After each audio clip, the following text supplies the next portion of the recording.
Today on Inspired Money. When I'm in a networking event, it's usually in the morning or in the afternoon or in evening, right? That's when networking events are. So all the morning and the evening one, all those meant to me is time and money away from my family, right? So I just had I'm spending time and money away from my family, which is the reason I started my company in the first place.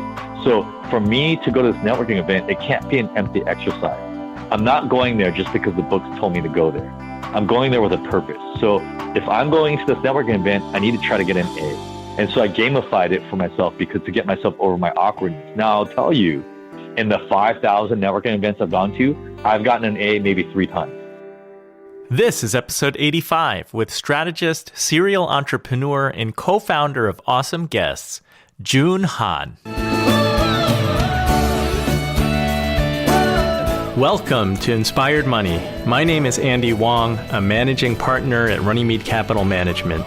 Each week, we bring you an interesting person to help you get inspired, shift your perspectives on money, and achieve incredible things. From making it to giving it away, Inspired Money means making a difference, creating something bigger than oneself, and maybe, just maybe, making the world a better place. Thank you for joining me. Hey, Inspired Moneymaker. Welcome back. If it's your first time listening, welcome. Inspired Money is different from other personal finance podcasts because we don't want to just learn how to live with money. We want to help each other to live richer lives, make a greater impact, and together, make the world a better place. I really appreciate you joining me today. So are you like me? Do you dislike going to networking events? I'm talking about a room full of strangers where you don't know anyone. But at the same time, you know that it's important for you to meet people. What do you do? Today we're talking with Joon Han. He's a serial entrepreneur who has 5 companies and 2 nonprofits. He has a very unique background and will share tips for effective networking. We talk about a lot. In this episode, you'll learn why Joon appreciates America more, even though he was deported when he was 10 years old. The importance of soft skills, like networking, for winning new customers, and the technical skills for keeping them.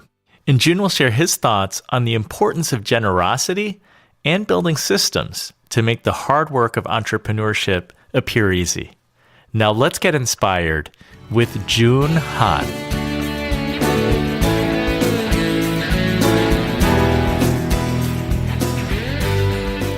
Joon, welcome to Inspired Money. It's so awesome to have you on the show.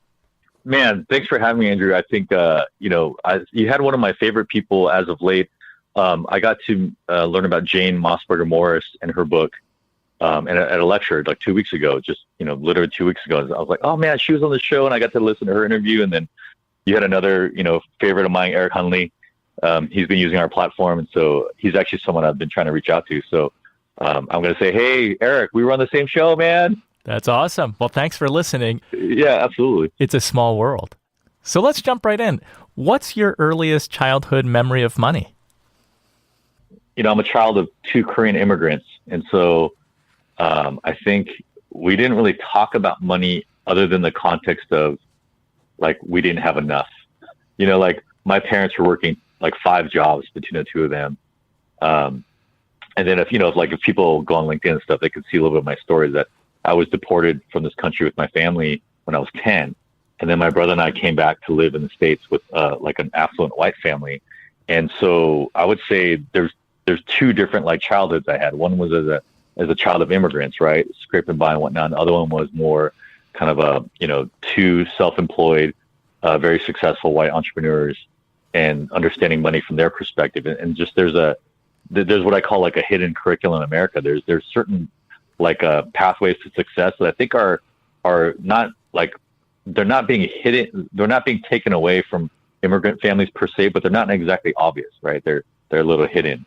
And so, my attitude about money, I think with immigrant parents, it was mostly about just not having enough and always scrimping and saving, where I think the other side that was also not very healthy was with my white parents was just extravagance and affluence and living beyond your means, kind of thing. And so it wasn't until probably about 3 years into my marriage that my wife and I came up with what we think is a better philosophy and attitude towards money for sure. So, but yeah, I got kind of a mixed bag there.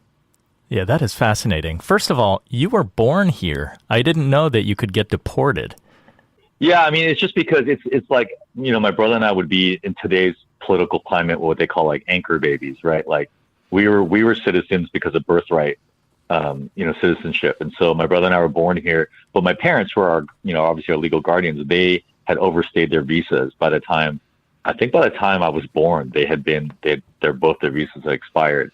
And if you know the thing about the immigration system, like depending on which country you're from, like if you violated your visa and you're from a country that has a really good relationship with the United States, like you pretty much get a slap on the wrist and you can come back and apply for a new visa. But back then, South Korea was not one of those countries. And so where today now it'd probably be a little different. But, anytime, like for instance, if you stereotypically came from Latin America, which doesn't have a lot of good, preferential relationship and immigration status, if you violate your visa status, you have to sit out 10 years before you can even apply, to get a visa. So if you think of someone who's like my parents, who they kind of had a life here and they're like, well, shoot, we've been, living off the reservation or whatever for a while. As soon as we become legit, we're going to have to leave for 10 years before we can even reapply to get a visa. And so I'm not saying that makes like it justifies or it's the right decision that my parents made, but it makes sense to me why they're like, well, let's just try to scrape by. And most people don't understand that even if you're an undocumented immigrant, you can apply for what they call taxpayer ID, right, through the IRS. And so that's actually one of the number one like naturalization strategies. They tell you if you're undocumented, just pay your taxes. So then when you get in front of an immigration judge, you can say, listen, I don't have a criminal record. I've been paying taxes for 5 to 7 years. And when the average American is trying to not pay taxes, right? Yep. The government is like, well, you're paying your taxes. That's great. You make a great citizen, right? So that's like, and that's just such a weird thing because again, there's this whole political argument about undocumented immigrants, but our government has a process that you apply as an undocumented immigrant for taxpayer ID, and then you can pay your taxes. My parents, this is what trips me out, Andrew, now in hindsight, like my mom bought 3 different houses with cash as an undocumented immigrant. Wow. Right. It's just, there's all these things, like you don't have to be documented to be successful or to be able to participate in America, where I think if you listen just to the rhetoric, obviously, which is not always, accurate, if you listen to the rhetoric, that's not true. Right. So yeah, it's a fascinating thing. If I were to unpack everything in my childhood, there's lots of traumatic, but also really insightful little things here and there. Yeah. So you were uprooted at age 10 and had to go back to South Korea. What was that like? Well, I think part of it was kind of like what, they call like the joy luck club moment of like, oh my gosh, like this is our motherland. My brother and I, we grew up hearing stories of our extended family, but now it makes sense. Like we're on this plane ride to Korea, like, oh, this is why we had never visited Korea. This is also why none of our relatives had ever visited us. Like if we had this huge extended family on both sides, mom and dad, and they loved them and everything, how come we didn't know anything about them or other than pictures and phone calls, And so it all starts to make sense, right? It's like in a movie where like the ending unlocks the whole movie, right? You're like, oh, that all makes sense why like we moved around so much and like why my mom was always like super afraid that we get pulled over by, she's a good driver, but she'd, be super paranoid that like a police officer would pull over for like rolling a stop sign or, something like that. So all this stuff makes sense in hindsight. And then as we're in Korea, like it was, part of it was like really, really like good for me this is our country and this is where our culture comes from. And, there's a lot of good stuff and bad stuff. But then after about a couple of years there towards the middle, I think my brother and I realized we're very American. Like, I don't think people realize how, like what's in our water. And as far as being Americans, is like, we want to stand out. Right. Whereas like almost every Asian country you go into, like it is so homogenous. And it's the Buddhist axiom is like the nail that sticks up is the one that gets pounded down.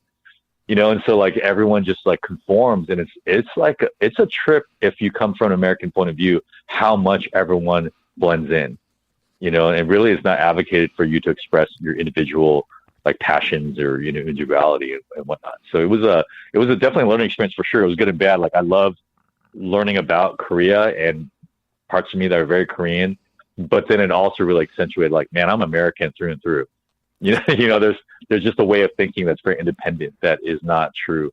And that might be culturally why America invents things and then other countries perfect them.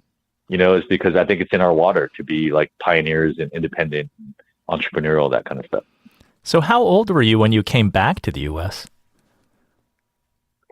So I was just, so yeah, I was in Korea for just under 2 years. So I turned 12 the day after I arrived back.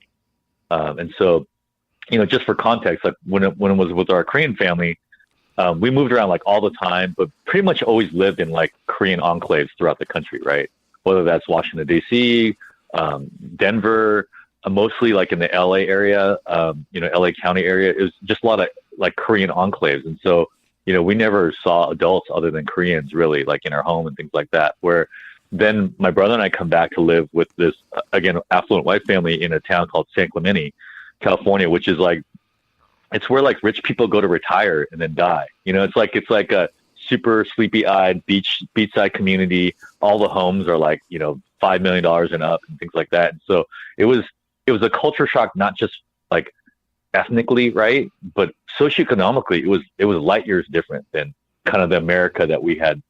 The America I had known until 10 years old was not the America that I came back to because of the kind of family we landed with. It's such a unique path. So there was it's such a unique I mean, I don't path. recommend it.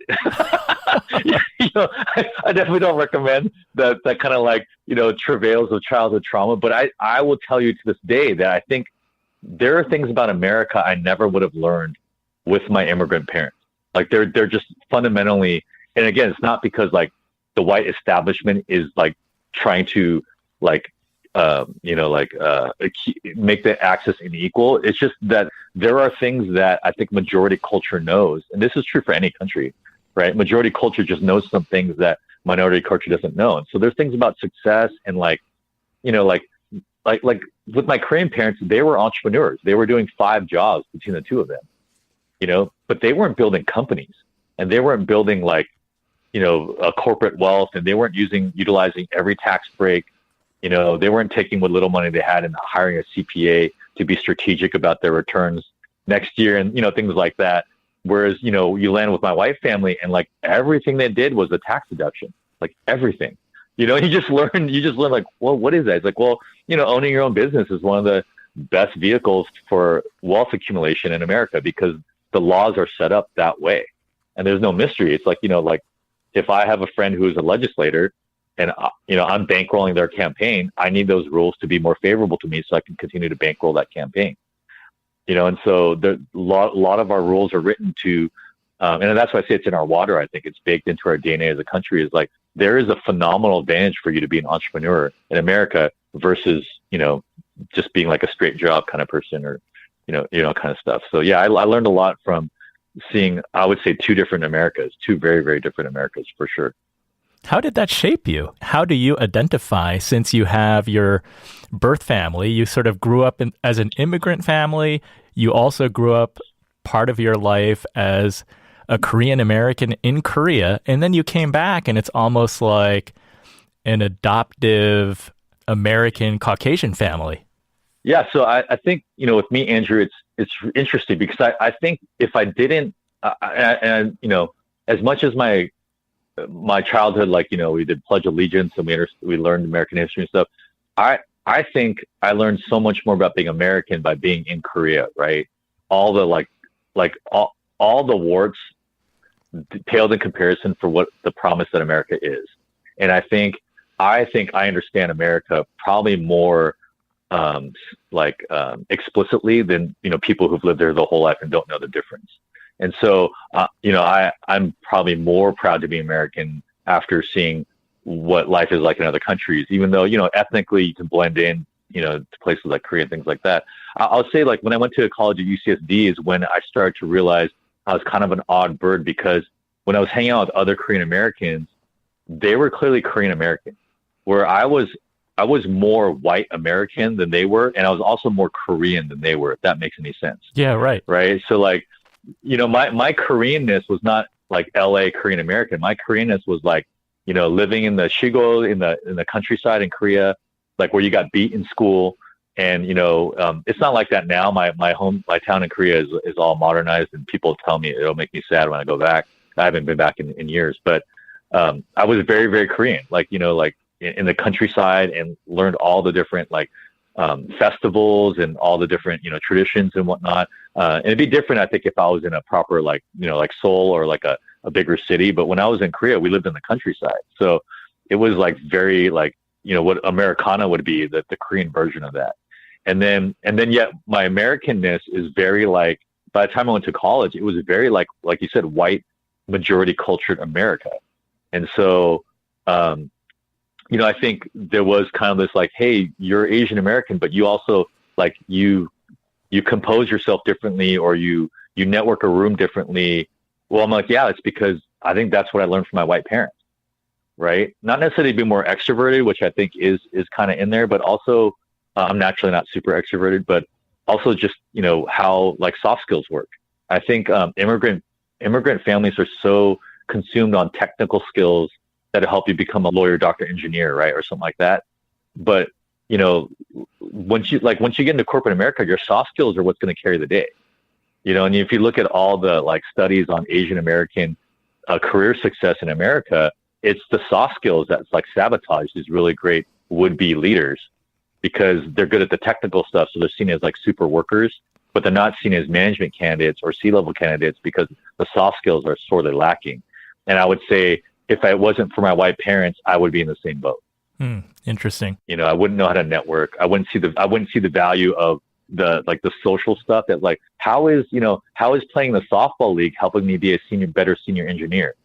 Well, dude, because in the softball league is where they're talking about the hidden job market and the promotions that are coming down the pipeline, or same thing like golfing and stuff like that, right? Like when I started my strategy, my very first business, my strategy and process engineering firm, the one thing, if in hindsight, if it was just about growing as fast as possible, landing as many big clients as fast as possible, if that's the name of the game, which, for most businesses it is, I should have golfed a lot, because golfing is a high commitment, 4 to 5 hour thing with 3 other dudes, and you just get to know them. And then people always prefer to do business with people they like, trust, and respect, right? Always, no matter what. And that's a soft skill. That's not based on Andrew, like you and I have the same technical ability, but if you're more likable, then you win then the order is the like, trust, and respect. But you win that first thing first before me, you're going to win that contract. That's just the way people work. Yeah, it's likability, but it's also, if you're out there on the golf course and you just know more people and have more friendships that can open up more opportunities, then that's an advantage too.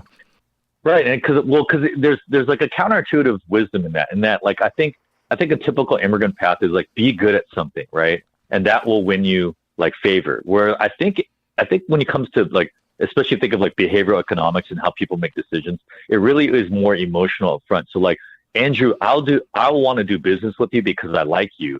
Your skills will keep you in that job, right? Or your skills will keep you winning those contracts. But the likability is not technical based. And so that's what wins you the opportunity. It's like anything like nepotism, whatever.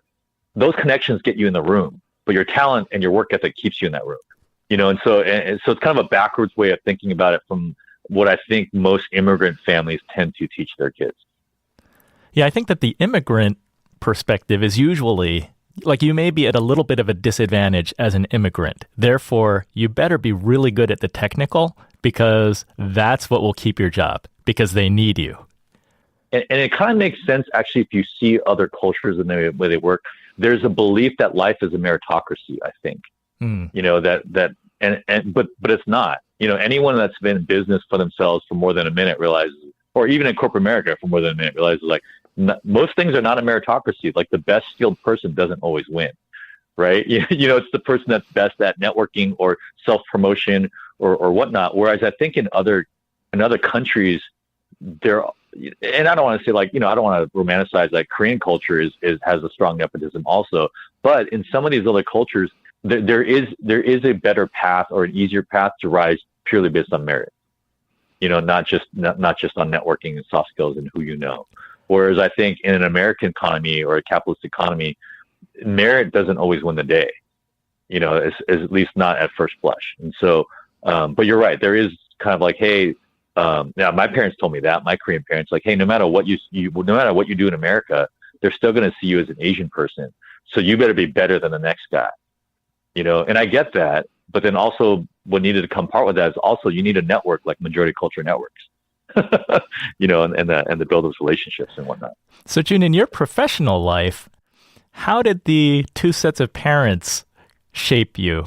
I understand that you studied molecular biology and you wanted to become a doctor. So that was more the traditional path, right? Of like an immigrant. Okay, become a doctor. That will be your path to success. But you ended up becoming a serial entrepreneur. It's interesting. If you look at both sets of my parents, they were both entrepreneurial, right? Like, to be an immigrant, that's the most entrepreneurial endeavor I can think, is like uprooting all your legacy and all the advantages you have in one country and going to some place where you basically are nobody, and then maybe even a negative, like you said, like because of language or appearances and whatnot. So I think, my parents didn't necessarily pressure me to be a doctor. I wanted to work overseas and work with people that couldn't afford, healthcare and whatnot. And so I just thought, like, man, that'd be so cool. You're on an adventure every day. You're in some country. And even if the political tide is like anti-American, they're not going to kill you if you're like a free Western educated doctor, so I just thought it was like the best ticket to do as much good as possible. And I pursued that until about a month before I graduated, where I realized my provost sat me down. He's like, Joon, here's the deal. You killed the MCAT. You know what you're doing, but you were a horrible student. But so these are the med schools you're going to get into. And they're all like, maybe not necessarily the most attractive, like what they call like tier 3 or tier 4 kind of places. And he's like, listen, you're going to get into med school because you're going to interview well. And again, your GPA wasn't great, but your MCATs were stellar. And he just sat me down because he knew me well enough. He's like, I don't think you want to be a doctor for the reason most people want to be doctors, which is the prestige and lifestyle. He's like, you generally like want to help people, but I think it's not going to be strong enough for you to be a great doctor, to go to these unattractive places in the world and just suffer through med school. And so that was a really interesting conversation because he's basically saying you can become a doctor if you want to, but I don't think it's what you want to do, And so part of it was like kind of leaning into like his perspective over, 20 years of working with students and whatnot. So I put together kind of a portfolio career, what I say, like I worked for a lot of organizations, nonprofit, faith-based, corporate America. I worked exactly 364 days at the time, a Fortune 13 company. I was the youngest management candidate in the history of that company. So I wasn't doing a bad job necessarily, but I didn't even last a full year because like corporate politics are just not something that I wanted to become good at, and like I wasn't adept at that. And so I would say at like 26 years old is when I had the inkling that I should probably be doing my own thing. And I talked to, my parents about it, and both sets of parents are like, yeah, you kind of have the makings of a good entrepreneur in that you're very stubborn. So you have, you'll persevere, but you also have like high integrity and values. And so, my mom was saying like, you're just a hard person to manage because most of the people supervising you are not going to be up to snuff from your point of view. And so she had me read a book called The Peter Principle, which basically says like in large organizations, people get promoted to the highest level of mediocrity, right? So Andrew, what that means is like, say you and I are good at doing one job and we both get promoted, right? And then the next job, I'm not very good at it, but you are. So you get promoted again. But because I'm not good at it, I'm stuck at this one level.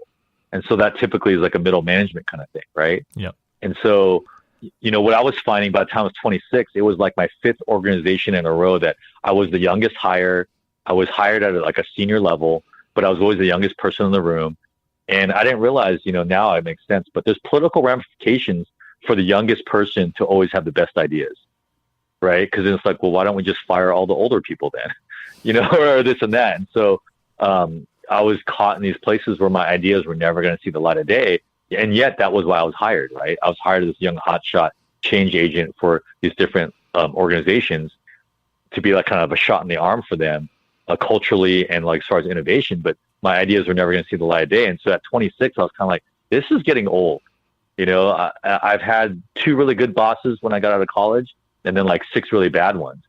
And, my mom just said, this is back when there's bookstores. She's like, go and look at a bookstore. How many books on management there are is because that job is hard and most people suck at it.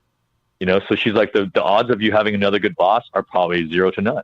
And so I would say at 26 is when started to kind of chafe against, like, I was feeling like, man, I'm not getting to make the difference I want to make in this world because people are squashing my ideas because there's, again, ramifications of listening to the young guy. And it took me another 2.5 years to finally have the courage to say, okay, I don't know that I can be successful, but I think that's the most likely path of success for me. And so, at 29 is when I launched my own company. It wasn't probably looking back, like even financially or just, I think in a mature adult planning thing, it probably wasn't a good transition in that I was leaving a job that was super cushy. They would have let me stay there forever. It was the highest paying job I ever had. I probably should have built a side hustle, like, just thinking financial responsibility. I should have built up a side hustle. And as soon as I had 5 clients, then I could have jumped, but I just jumped. We were expecting we had 2 mortgages. We had a property in San Diego, and we had just bought a property up in LA where I was at for this job. We were expecting our 3rd child. It's just like, from my in-laws' point of view, they're like, these people are crazy. What are they doing? And again, like, if I were to advise other people, if they could stomach like doing a job that they don't really love, if they can just stomach it for a paycheck for like 6 months while they build up the client business, I would strongly recommend that for entrepreneurs, but hindsight, obviously 2020. So you may now, looking back, have transitioned differently. Was there this culminating moment that led you just to leave more abruptly? No, I mean, so my thing is, as much as, entrepreneurs tend to be typecast at like these, like, swing for the home run, swinging for the fences home run hitters, or like super like risky people. But if you look at the most successful entrepreneurs, they're what we call incrementalists. Like, they really plan things out. It's just by the time they announce the plan, it sounds like it came out of the blue, right? But they're building this plan in secret or in their head. They're just getting there faster than a typical person is because they're not risk adverse, But I think for me, what it was is when I joined this organization, it was a 110-year-old organization. And, I was there to be a strategic change agent. And I realized that within 6 months that wasn't going to happen. So I met with my supervisor and said, hey, it feels like a bait and switch here. Am I ever going to get to do what I was hired to do? And that person, to his credit, was very honest. He's like, I don't think so. Unless these 4 or 5 things happen. And then he and I talked about what are the likelihood of those 4 or 5 things going to happen, like in our lifetime. And they're like, well, it's going to be about 10 or 15 years, but they will happen. And then at that point, you can do what you want to do. And I said, well, 10, 15 years from now, I feel like I could have more impact if I go it alone than waiting 10 or 15 years here. And so 6 months into this new job, I just said, hey, listen, I don't want to screw over the cultural acceptance for someone like me in the future, because this organization needs to hire someone like me again. Maybe not me, but someone like me. So how do I not burn bridges with this kind of thing for the next guy? I'm very I think that's very Asian of me to think about who's next or how my actions affect like a broader group of people, right? So he said, well, about 2 years seems to honor your commitment and the selection process and how much resources we spent finding you and this and that. I was like, okay, well, here's the deal. I know I've only been in this job 6 months, but here's my 2-year letter of resignation. So they already had my letter of resignation on file. Wow. At the 2-year mark. But again, if I thought about it more, I would have been like, you know what? And I would have never been able to pull it off. Like, I don't think I could just show up and do a half-assed job with any kind of, position. But I think the hardest thing in starting your own company is the sales and marketing process, like the business development strategy and the technique of how to network, talk about your business in a way that's interesting, how to figure out who your ideal client is. Like, if I had tried to learn that on my own while still like balancing another job, I'm not sure I would have been able to do it very well. For me, maybe I just need to jump. Coming up, we talk about how to systematically use generosity to win in business, judo-like networking moves, and more. But first, Joon shares a quick tip about an important thing to learn before taking the entrepreneurial leap. But those are the skills that I would recommend someone would learn how to do. Listen, as long as someone's covering your bills, then go network at night or on weekends or during lunch break and figure out oh, I don't know how to land clients. That would have been really important to know, before jumping, okay, this is a steeper learning curve than I thought, kind of whatnot. Cause that's the hardest thing, that, right? It's the hardest thing to do when you first start on business, because most people start a business because they're good at a technical skill. I'm a plumber, I'm a baker, or for me, I'm a strategist or whatnot. Yep. Right. the skill you need when you first start your business is sales. That's a lifeline. You need new customers. Yeah, it doesn't care what you know how to do. If no one's going to pay you for it, then it's just like a hobby, right? So it doesn't work. The show notes for this episode can be found at inspiredmoney.fm/085. If you're listening in your car or wherever you are, check the show notes if you want to learn more about Joon or things mentioned in this episode. It's time for the Runnymede Money Tip of the Week. We hear a lot about AI, that's artificial intelligence, robots, and automation. Today's tip is to automate as much as you can from your savings to your debt payoff. Last week, we talked about maxing out your 401k. The 401k automatically takes contributions out of every paycheck, so you don't even have to think about it. You probably don't miss it either. By automating whenever possible, you don't have to think or worry, and the goal is achieved. Whenever you pay off a debt, take the amount that you were spending toward that debt and automatically add it to your savings and investments. Automation can be a powerful friend, but you have to set it up. Increase your 401k contributions. Increase automatic payments toward your mortgage. Small incremental changes, they will make a difference. By constantly building your wealth and staying out of debt, over time, you will win. That's the Runnymede Money Tip of the Week. Inspired Money is brought to you by Runnymede Capital Management. We help you to plan, invest, and worry less. I have a question for you. What do you love about Inspired Money? All right, 2 questions. And are there specific topics and types of guests that you would like to hear more of? Tweet me at RunnyMedeCap. That's RUNNYMEDECAP, RunnyMedeCap. Or go to inspiredmoney.fm/Andy. If you prefer to talk in person, we can do it the old-fashioned way.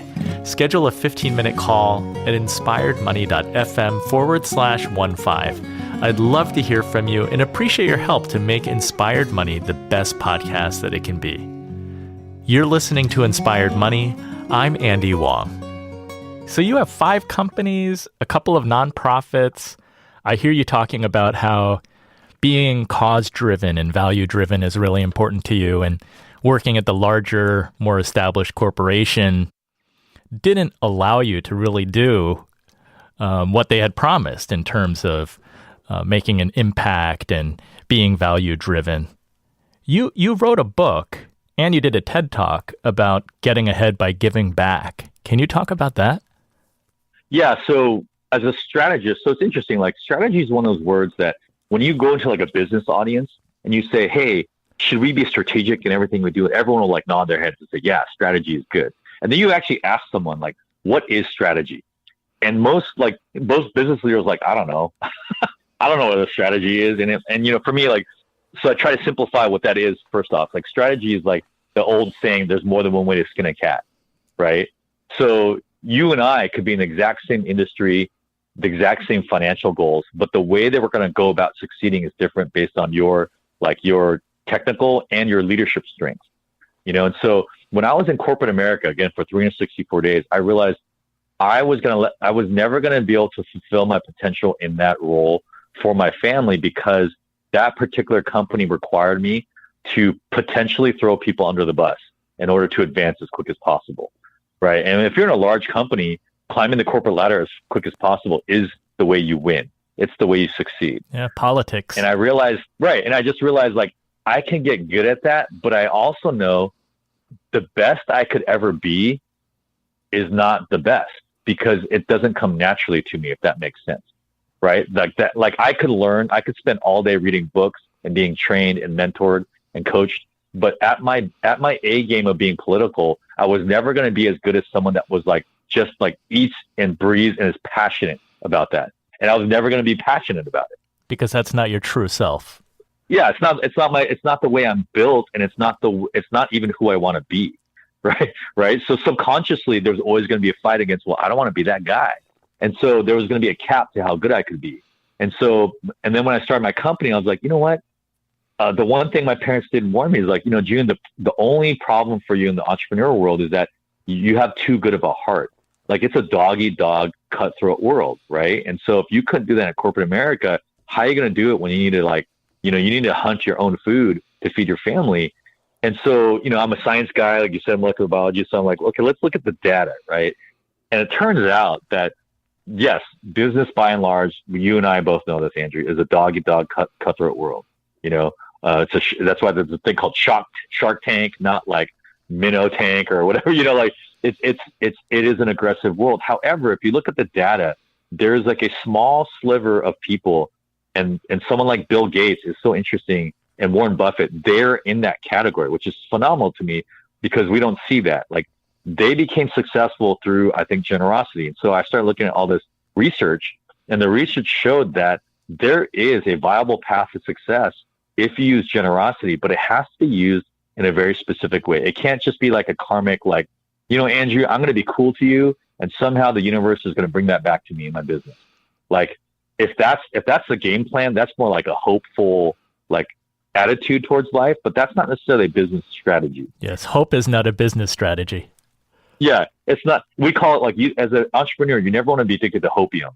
Hopium is like, I hope that person hires me. I hope these people think I'm a thought leader. I hope I do better this year. That's just not, you don't want to be addicted to hopium, right? And so when I started the research, I realized my company and all the people that count on me, our best chance of succeeding beyond our wildest dreams was to find a strategy that fit who I was, my true self, like you said.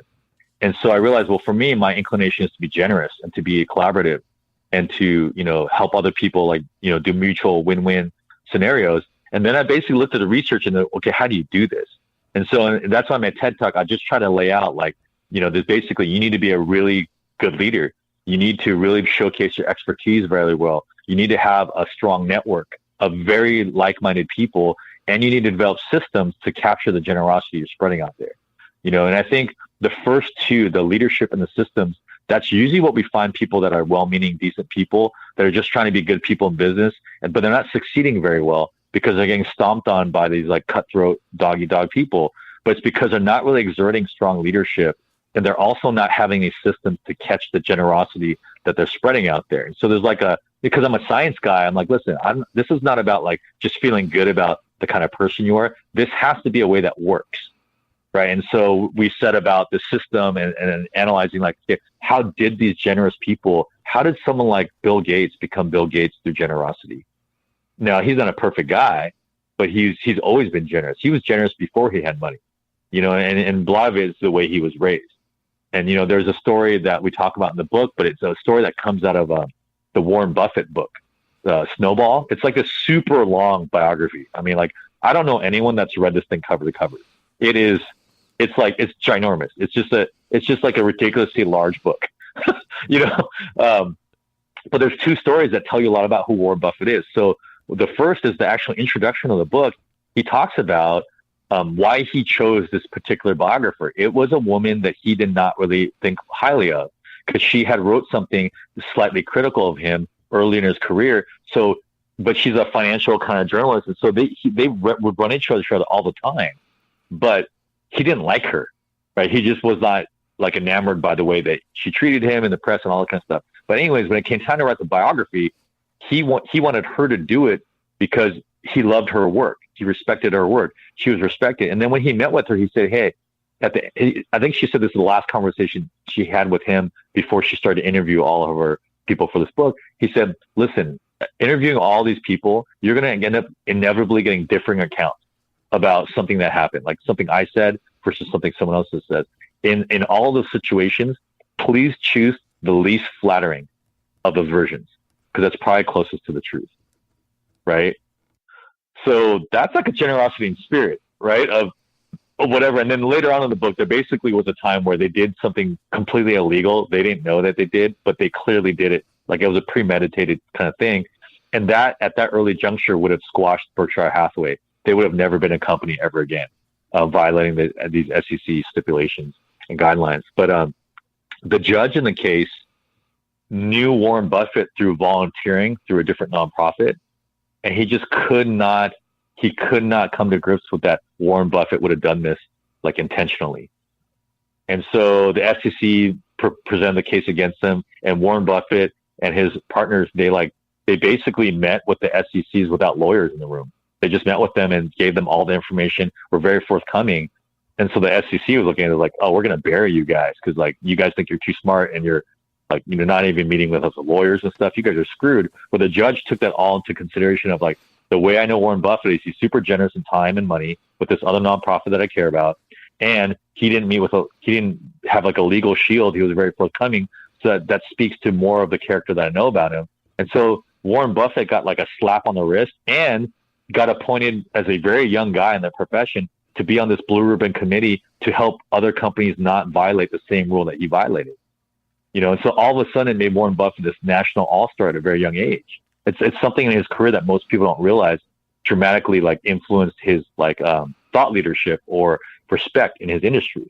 And it's all because he volunteered with this nonprofit, you know, and he wasn't doing that for PR. He was just doing that because he cared about that, you know, kind of thing, which is pretty cool. Interesting. So you identified in working in this or in operating in this dog eat dog world, that generosity can be the differentiator for a business owner to win trust, to build his or her reputation, and really do good and find this path to success.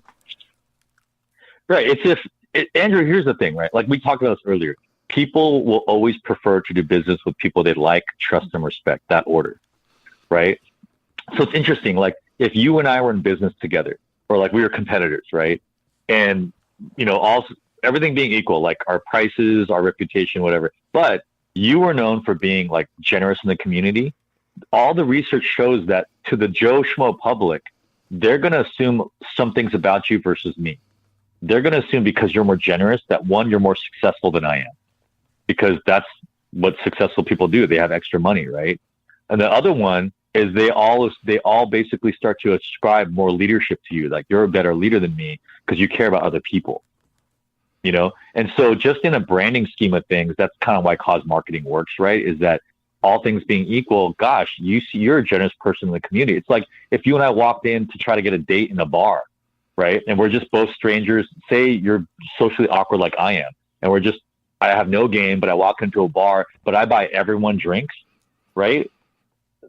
Right away, there's just a weird like, okay, what's the strings attached? But at the very basic level, people are like, this guy must be successful or have money or just be an idiot in that he bought everyone drinks. Like there's something about it. So even if you don't know me, I've already won some like and respect, right? Yep. So like, trust, and respect starts to be one easier. And so it's like for me, with my science background, I'm obsessed with anything that's a hack, right? Anything that you can do quicker and better is best. Right. And so generosity, I think if you're built the way I am, generosity is the quickest way to win the like, trust, and respect from like potential clients and potential customers, because it just cuts through all this marketing noise to saying like, this is what I'm known for. You know, like, wow, well, I mean, you can't lie about giving this much money to this organization because this organization is saying thank you for this, you know, generous check or whatever. And, you know, if you're showing up at events and volunteering, you can't fake that kind of stuff. And so it's just like the quickest way I know to establish credibility in an anonymous environment where I'm just competing against a whole bunch of unknown people. The quickest way to be known in a positive way is to come in generous. To what extent do you think you're born with that versus it being something that you can strive toward? That's a great question, because I firmly believe that you can learn to do anything, but the question is how much. Like for instance, like I have a strategic mindset. So if I have an opportunity presented in front of me, within about 30 seconds, I can decide whether or not that's a good opportunity.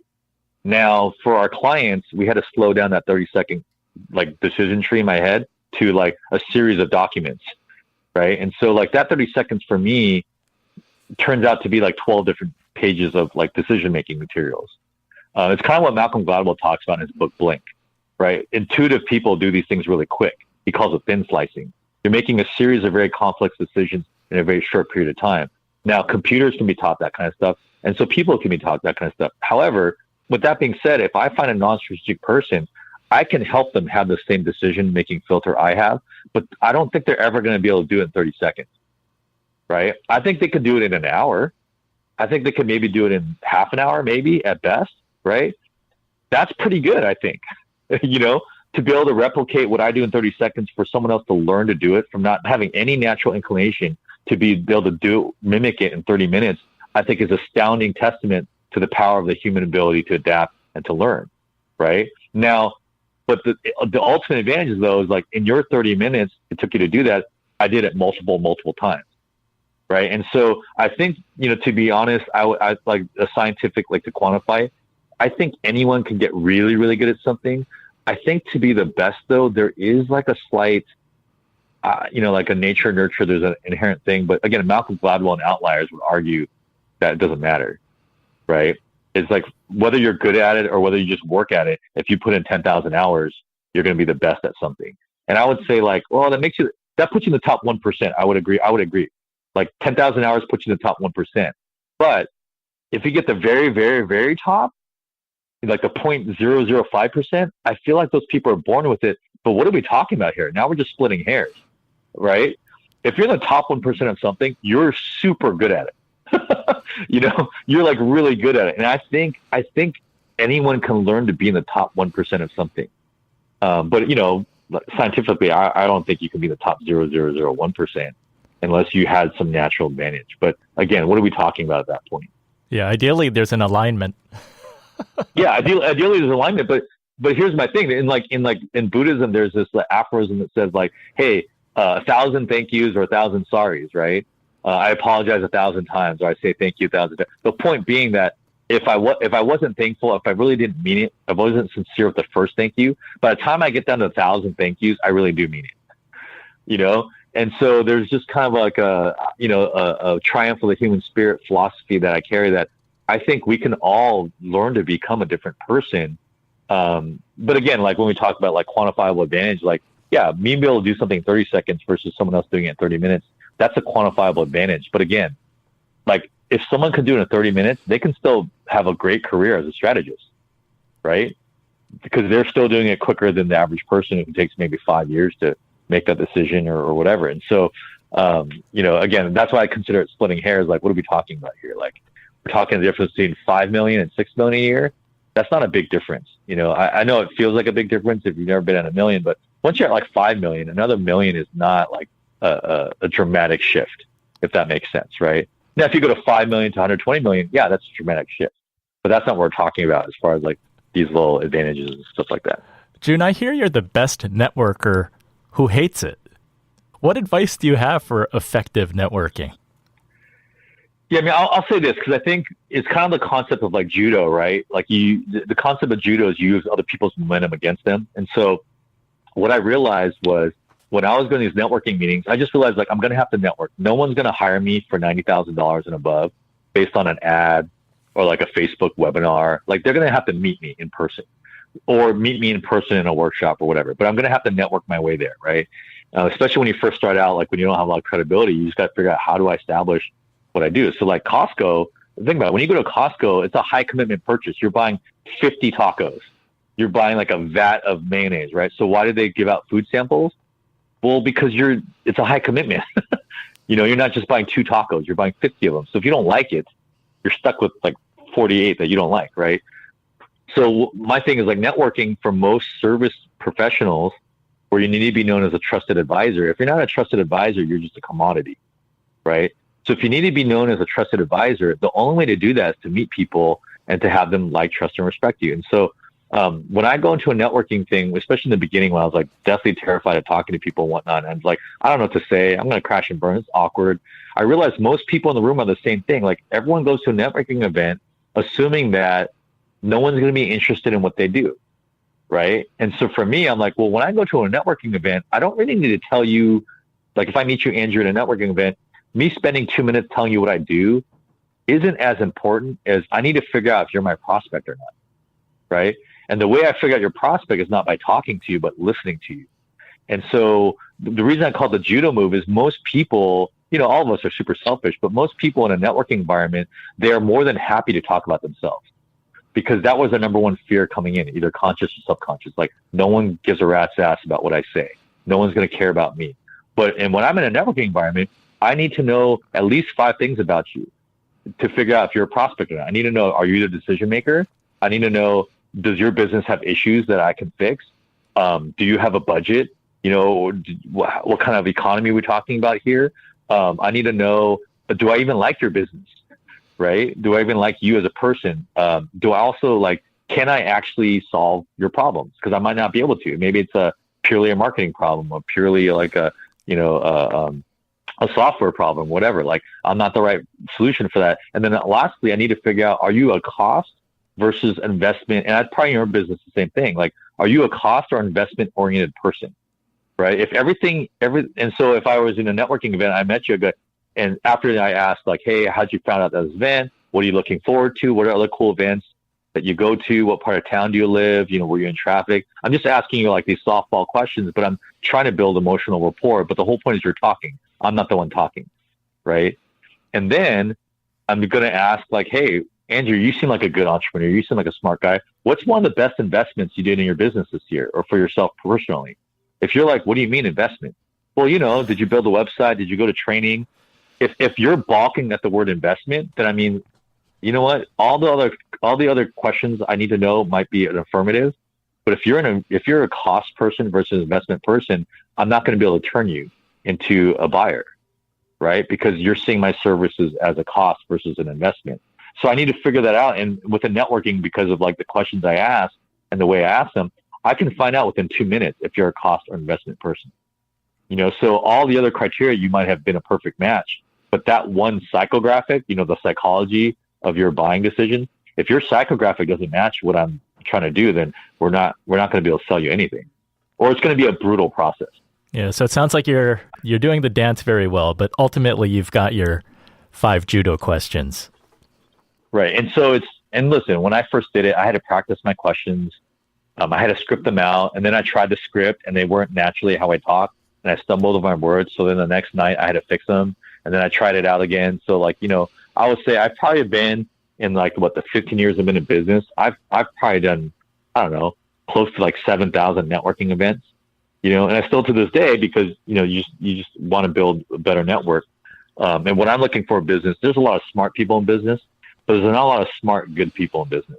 And so I'm always trying to collect as many of those as possible. Right. And that's one thing that I think both sets of my parents as entrepreneurs taught me, is that there's a lot of smart people, but there's not a lot of good, smart, good people. But yeah, so I just realized my deficiency in my and I even now I don't read the card. It's all memorized. But Andrew, before I would go into a networking event, I would read this card to myself because I was so petrified about what was about to happen. So my card that I would read was the first one I would say is June. And it's funny because I'm talking to myself, but this is what the card says. The first line of the card says, June, I know that you hate networking, but you hate networking 1,000 times less than cold calling. That was statement number 1, right? So I would read that to myself and go, that is 100% true. That's a truism for most. Right. I don't like networking, but I like networking 1,000 times more than I like cold calling. The second one was, June, when people get to know you, they generally like you. And because I'm a science guy, I wrote 60-40. When someone gets to know me, usually 60% of the time, they're like, oh, that's cool. You're a good dude. 40% of people, for some reason, I don't know if it's they're racist or just the way I look or whatever, they're or they remind me of a bully, in 3rd grade or something like that. They just don't like me. I'm like, okay, 60-40. I think this is still a good split, right? So that's the second thing I read is, June, as people get to know you, they generally get to like you. So again, I read this aloud to myself, which is ridiculous, right? But I read it aloud to myself. And the third one is, June, the services that you provide to people can literally save someone's life, because you can help that person thrive in their business, which helps them be a better spouse, helps them be a better parent, helps them be a better part of the community. And that I believe in. If I didn't believe in that, why am I running my own company? Right. And then the last thing I'll read to myself is, to get an A from this networking event, I need to collect blank number of business cards. And that number changed based on the venue, right? If the event was a 150 person event, I would say to get an A, I need 75 business cards. If the event is a 30 person event, to get an A is to get 29 business cards. If it's a 5,000 person event, to get an A is 900 business cards, right? And the reason I do that metric instead of how many business cards I give out is the business card I get, I can control my follow up, right? If I give you my business card, Andrew, I have no idea if you're gonna do anything with that. Usually it ends up in a drawer.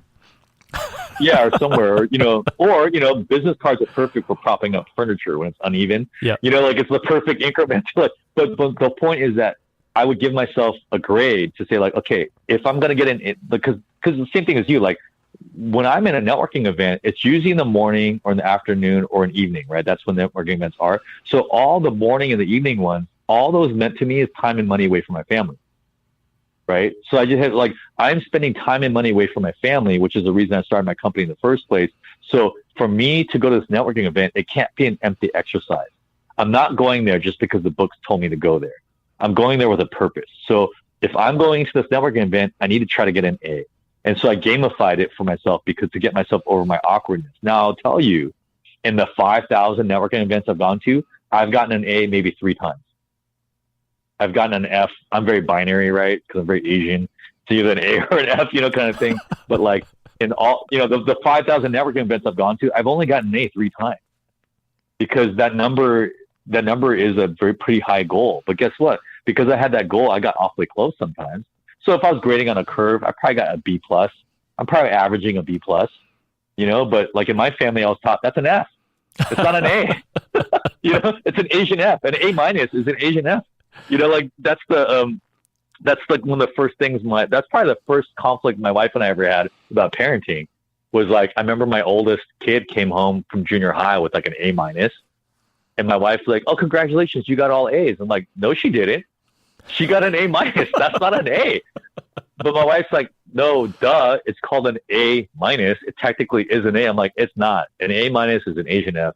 We don't accept that in our household. And so we had to work that out. And so I think my definition is ruling the day now. But, but that's the way I graded myself. It's a very graceless, I don't think it's the most healthy way to do it. It's a very graceless way of grading yourself. But like I said, like I don't beat myself over the fact that I didn't get A's on my networking. Right. You just keep going.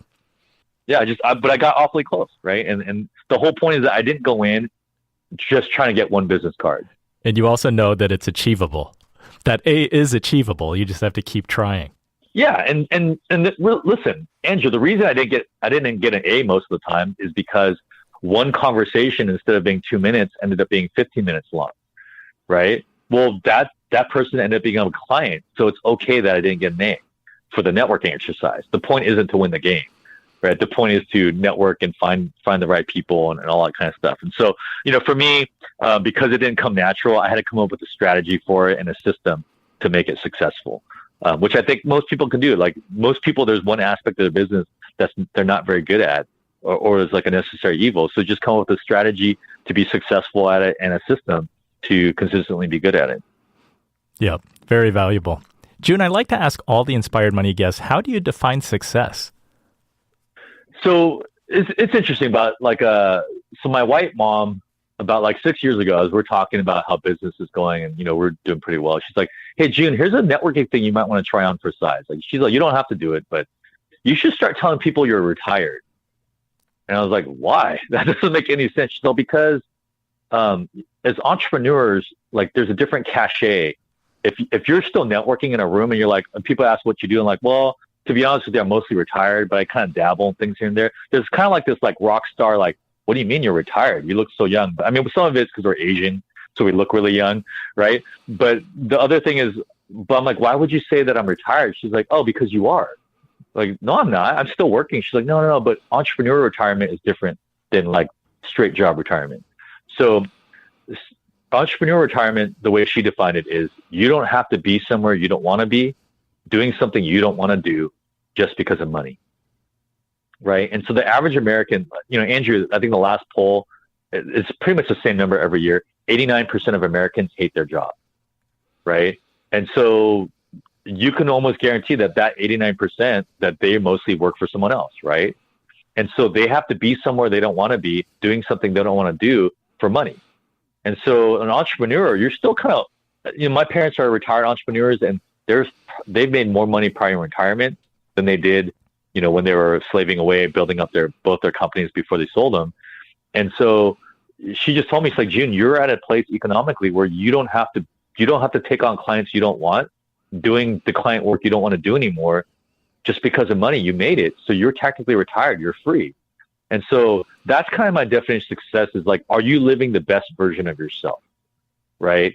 And if the best version of yourself is being an entrepreneur, then, success of being an entrepreneur is like, yeah, have you reached the point where you have strong repeat and referral business where you're not always chasing that business, but now you are turning down business. That I think is the pinnacle of the kind of, like reputation you want to build. And that's obviously why we think generosity is important and things like that. I like that. Have you tried that line yet that you're retired?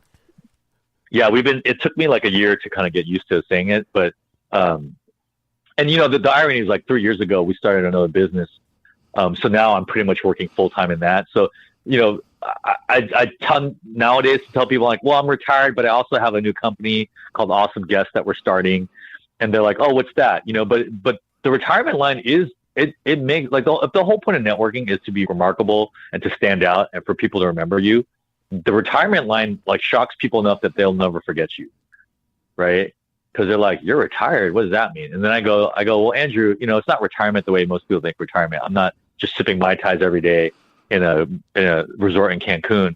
I'm still working, but I'm not doing anything I don't want to do anymore just for money. Yeah, it seems like a good networking judo move. Yeah, exactly. Yeah, they're like, oh, tell me more. Because the whole point is like, oh, tell me more. That's interesting. Or I'm going to remember you, right? And then we talk about Awesome Guests and how it helps, gets people's voices out there. Like you and I were talking about before the interview, podcasting is like a great frontier to be democratizing the voices that can be highlighted in the stories, the different backgrounds. But, so we started this platform about 3 years ago, originally just as kind of like a curiosity, like, I wonder if this kind of thing would be helpful in podcasting. And then finally 2 years later, or now we're entering into our third year, we're finally making decent money. But up until 2 years ago, it looked like a really stupid hobby that me and my partner were just pouring money into and time. But now it's like, oh, now it's a real business, kind of thing. But I still tell people mostly, because I mean, if you look at my life, Andrew, it's mostly like, if you look at my actual calendar, like on paper, I run 5 companies, I run 2 nonprofits. We're starting a third before the end of this calendar year. But on paper, I drive my kids to school. I go to field trips.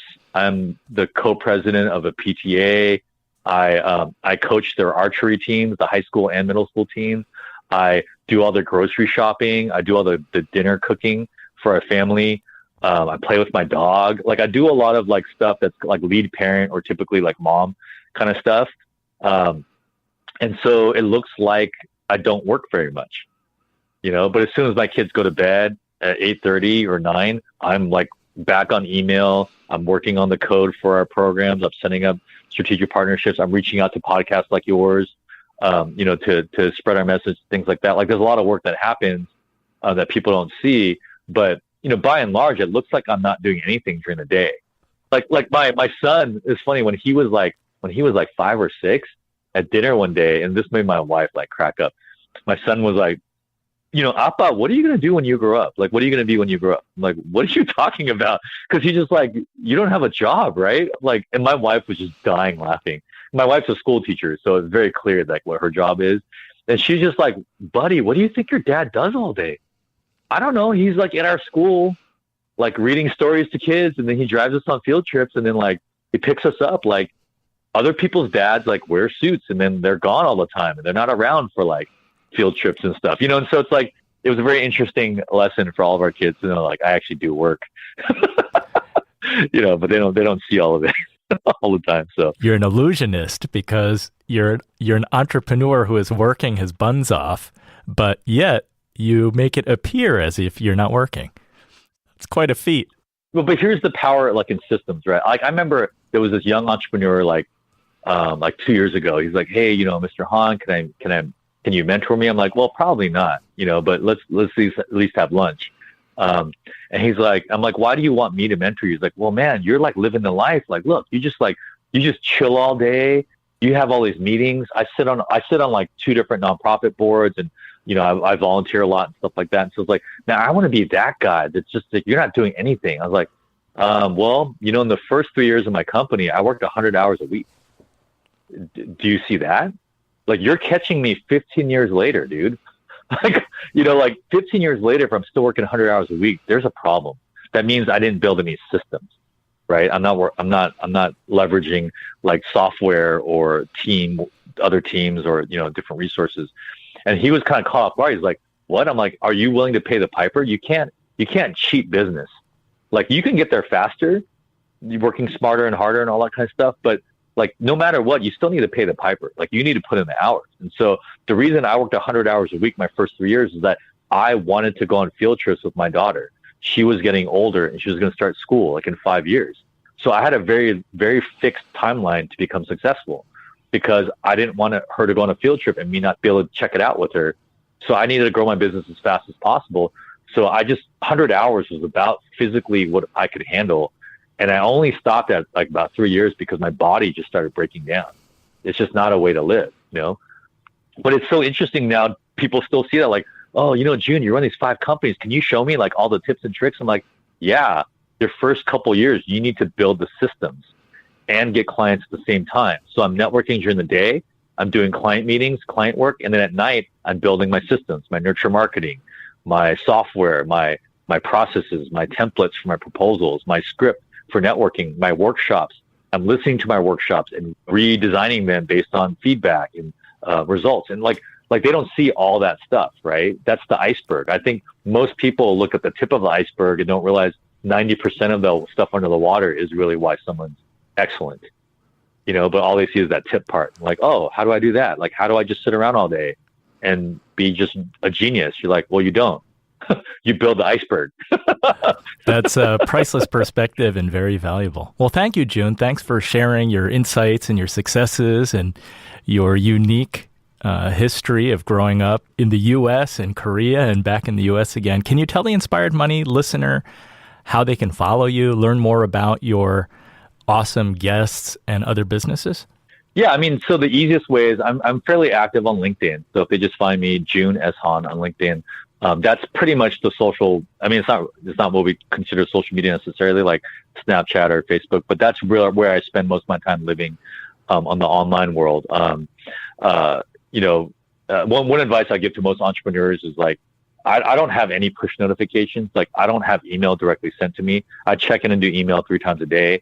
That way I can control my calendar and stuff like that, instead of just being interrupted by push notifications and whatnot. So, but I'm quite active on LinkedIn, so they can find me there. And there's information on awesome guests as well. You know, again, that's my latest endeavor. To start this up, we put one of my other companies to bed that we just wasn't succeeding the way we wanted it to.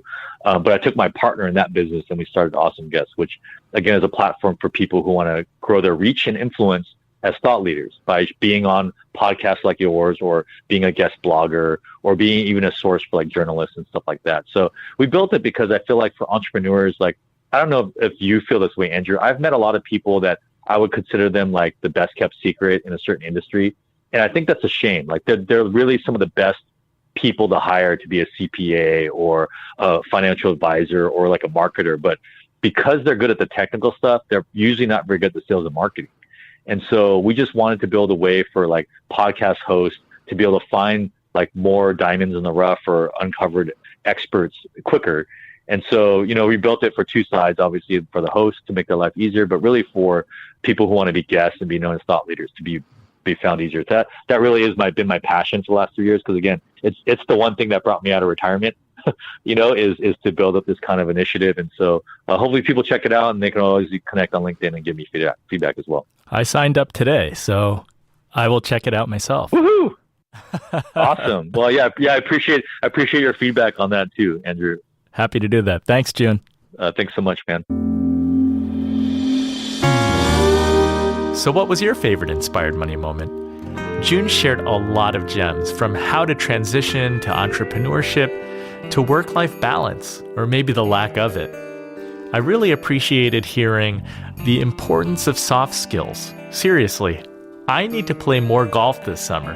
I'm definitely going to try inviting more clients and business contacts to play more golf. Part of the soft skills is networking, and it's so important whether you're a business leader or not. There are just so many benefits in making strong relationships, including longevity. If you had a different favorite Inspired Money moment and takeaway, let me know by going to inspiredmoney.fm/Facebook. Please join us there. I'd love to continue the conversation. Thank you for listening. If you like this Inspired Money episode, please share it. Share it on social media or tell a friend. Thanks again for joining us on this mission. The music you're listening to right now and all other music on today's show is by the amazing Jim Kimo West. Aloha, Kimo. Have an inspired week and do something that scares you, because that's where the magic happens.